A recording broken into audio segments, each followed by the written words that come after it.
Welcome to the K-State Regen Ag Pod, where we talk all things regenerative agriculture here at Kansas State University, across the state of Kansas and beyond. I'm Nick Detter, your host, and today I'm joined by Eric Purvis of Circle P Farms in Weskan, Kansas. He joined the Kansas Soil Health Research Network with Dr. Chuck Rice in 2023 and is the furthest west site in the network. He's also the newest site in the network. Eric, thank you for joining us today. And would you mind just telling us a little bit about yourself and your farm? Yeah.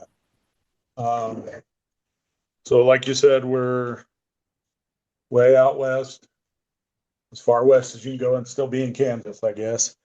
Um, we have grown our farm over the years to about 17,000 acres. We're mostly dry land, some irrigation. About a fourth of our farm is irrigated. We raise wheat, corn, milo, pinto beans. We got into no-till probably 10 to 15 years ago. We got pretty heavily into no-till. Started seeing some tremendous results from that, from managing residue, gaining residue, and things like that. Um, and as we've gone on, we've went from being pretty solid in a rotation to we don't really have a rotation anymore, and we look at moisture and try to capture the moisture and turn it into a crop we can sell.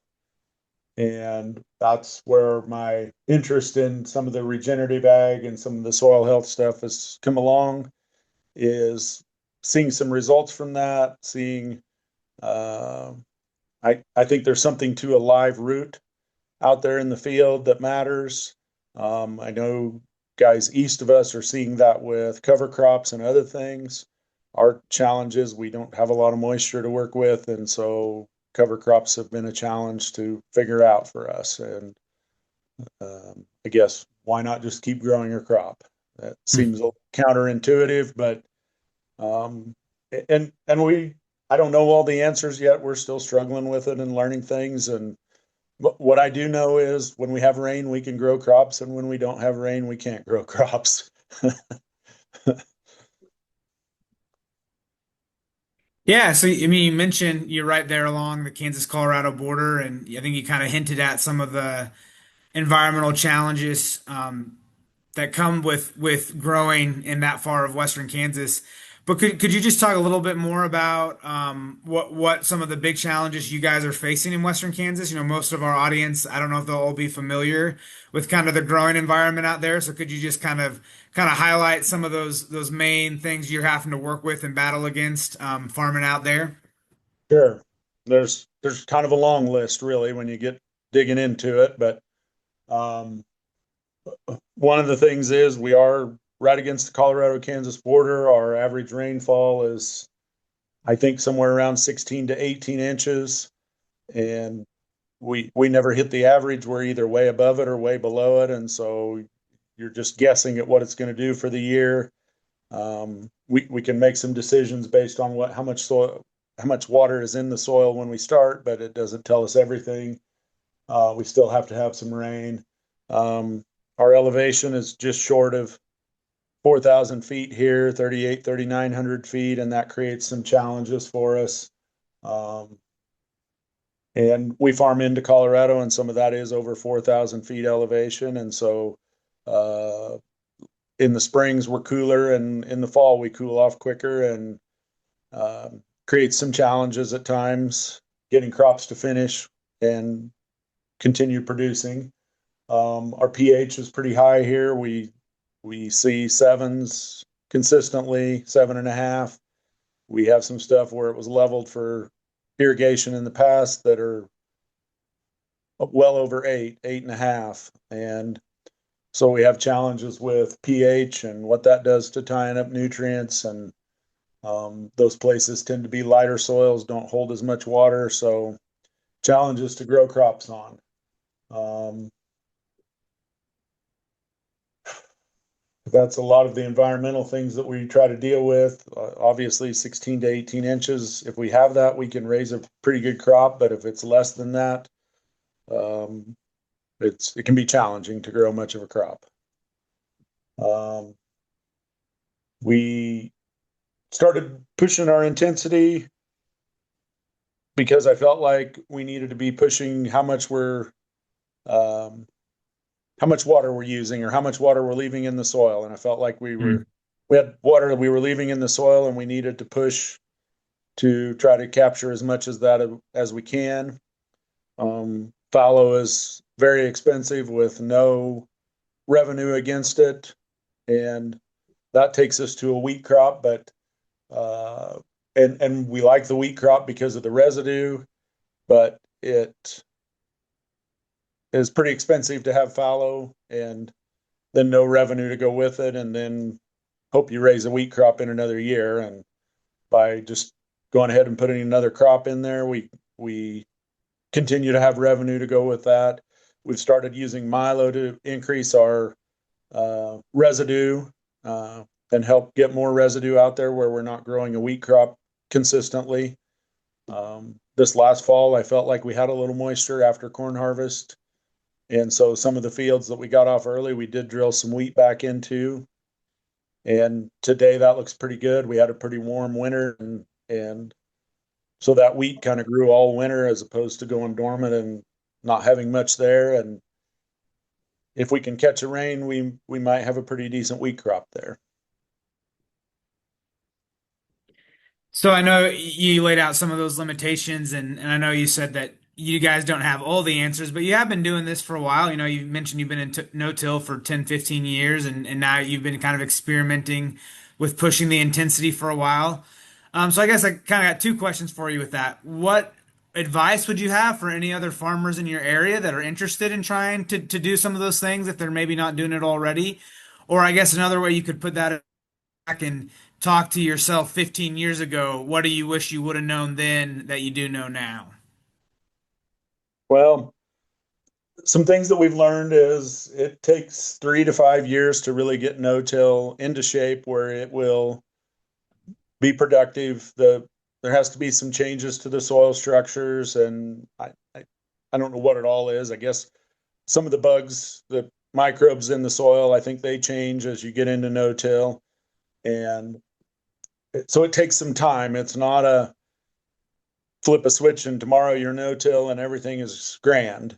It's taken some time and it has its challenges along the way, but if you stick with it and search for answers and find answers that work, or you know things that you can get to work, you can get there in a few years. And um, the other thing is you got to commit to trying something on some acres and Mm. not just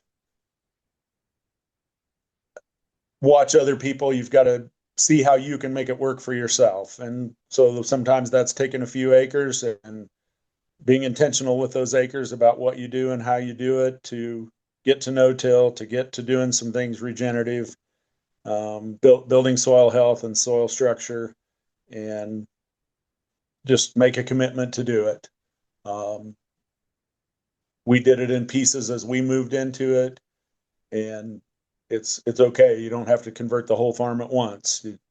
It's good to learn some things along the way and get better at it and see what works for you and what doesn't work for you.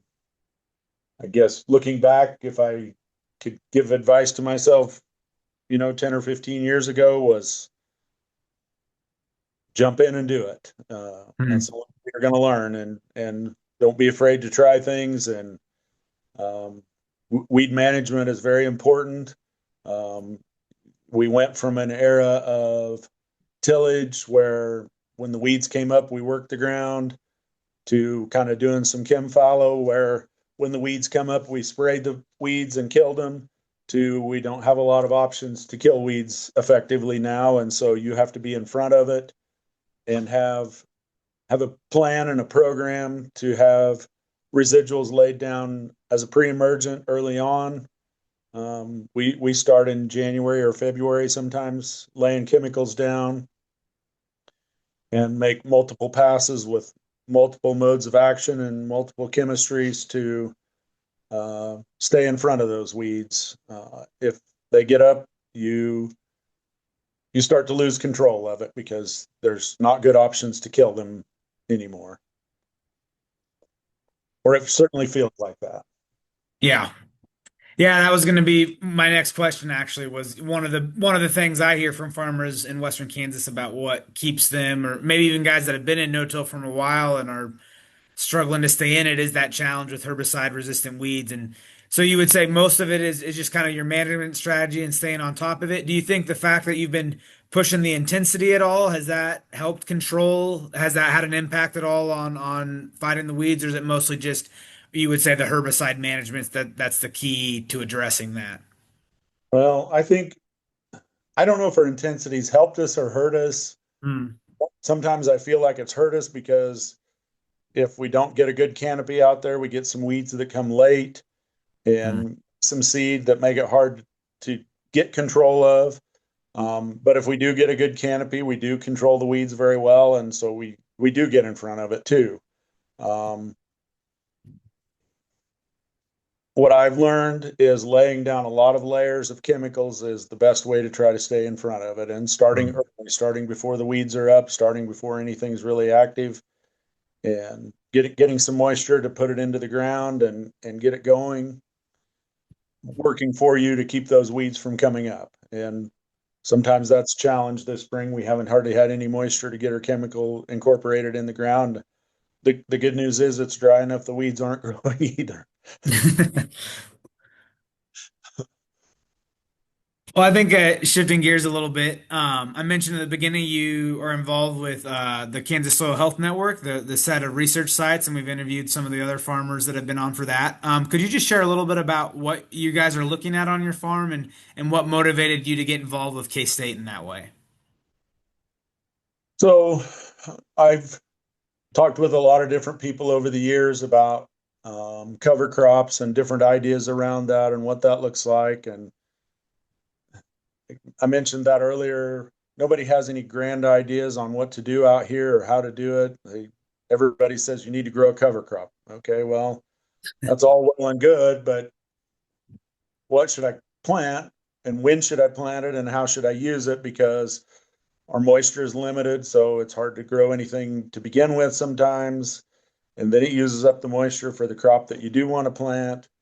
And um, being on the western edge here and this elevation and whatever else, we cool off in the fall and it's hard to get anything up. And then winter comes and some of those plants aren't going to survive the winters, aren't going to survive a freeze. So, oh, and by the way, those seeds are pretty expensive, some of them, and so we don't want to just throw them out there and waste our money and not get anything out of it. And so I I learned about the project and uh, I think they got in touch with me. I think Dr. Rice got in touch with me originally, and we started talking about it and talking about some of our challenges and the ideas of what we want to do and how we want to do it. And he said, I think we can help, or we can at least evaluate some things and see what we can learn from it.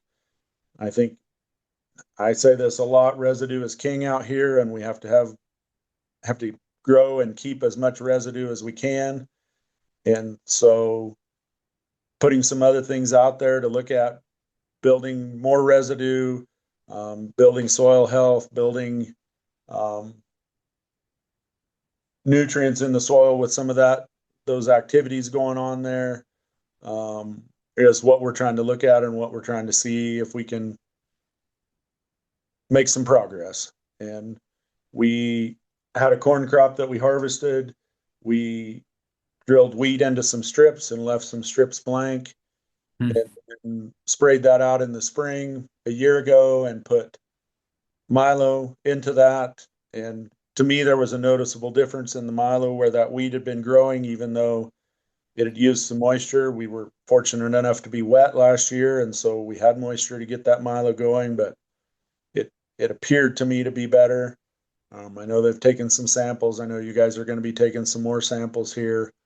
Um, we did not uh, do anything this last winter when we got the Milo off. We just left it. We've been talking about doing some different things and what that looks like and uh, what are the next steps, I guess. So Yeah, and it kind of sounds like the heart of it is you're going to have one system where you will have some fallow and another system where you're trying to limit fallow as much as reasonably possible. Would you say that's a good summary of it? Yes, yes. Yep.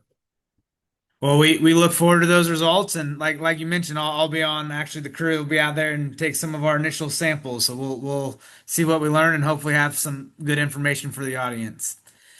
Well, my next question is, our audience is kind of a mixed group. We have some farmers that listen, but then we also have a handful of people from private companies and even government agencies and universities, the university system that listens to this. And I guess I just wondered what your message would be or what you'd want people to know that are kind of off farm, what you think they should know about what you're doing and regenerative agriculture, particularly in your context. I think, like you said, sometimes people will just say, "Oh, you can grow a cover crop anywhere," and not really know much about the particular contextual challenges. And so I guess I was just curious what your message would be for folks that are interested in regenerative agriculture but might not have that on farm experience, particularly in Western Kansas. Well, I think one of the first things is, regardless of the situation or what they're doing or how they're doing it or what their approach is, I think all farmers have the best interest of the soil in mind because that's what produces their crop for them. And whether you're using tillage or not using tillage or using cover crops or whatever it is, I think the big picture is that all farmers have soil health in the back of their mind in everything they're doing, and they're not wanting to do anything to create more challenges for themselves by doing something that's going against the soil and against helping themselves. And so I think whatever it is you're doing, that's the first thing. I think uh, we still have a lot to learn, especially out here, about how to use those cover crops. Um, we need some people that are in the industry or off farm that have some ideas to bring to the table, that are willing to work with us and help us get some ideas that we can find that are can be functional for us. I think um, the university through this project is doing some of that, and that's helpful. Um, and I look forward to continuing to work with that and learn some more as we go along and see how what we are doing is impacting the soil, how it's benefiting us in the long run, and how we can do things that we can share over a broader area out here to help with that. Because I know there's a lot of people that are interested in this. I've had some phone calls from people that know I'm involved with this now, asking me questions about it and what we're doing and what we're trying to do and what we've learned so far. And I guess right now we're in it. It's new enough to us that we haven't learned a whole lot yet, but we're hoping to continue to make this grow and uh, continue to collect data that's meaningful. Getting some of these industry people involved and helping support this, I think financially and some other ways would be great. There's benefits for them in the long run that could be really good. Yeah, I think those are good words, and hopefully they get people thinking a little bit. Well, the last question I like to ask everybody, Eric, before I let them go, is just what's something going on in your work currently that you're excited about?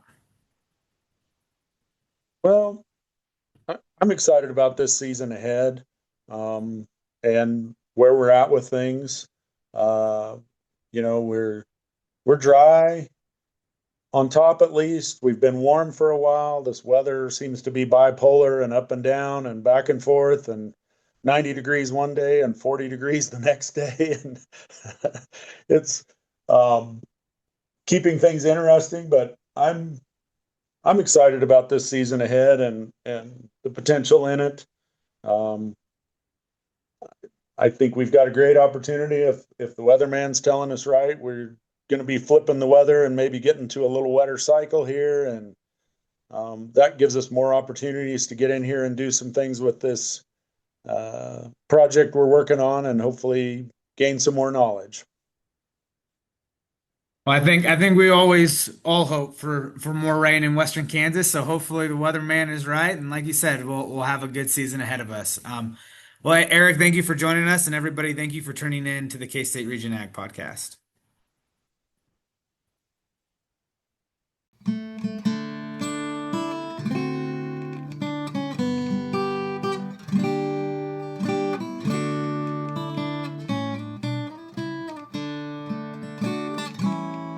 Oh, give me a home where the buffalo roam, where the deer and the antelope play,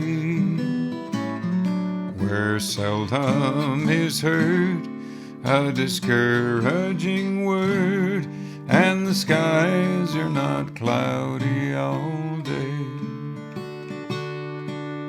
Home, home on the range, where the deer and the antelope play, where seldom is heard a discouraging word, and the skies are not cloudy all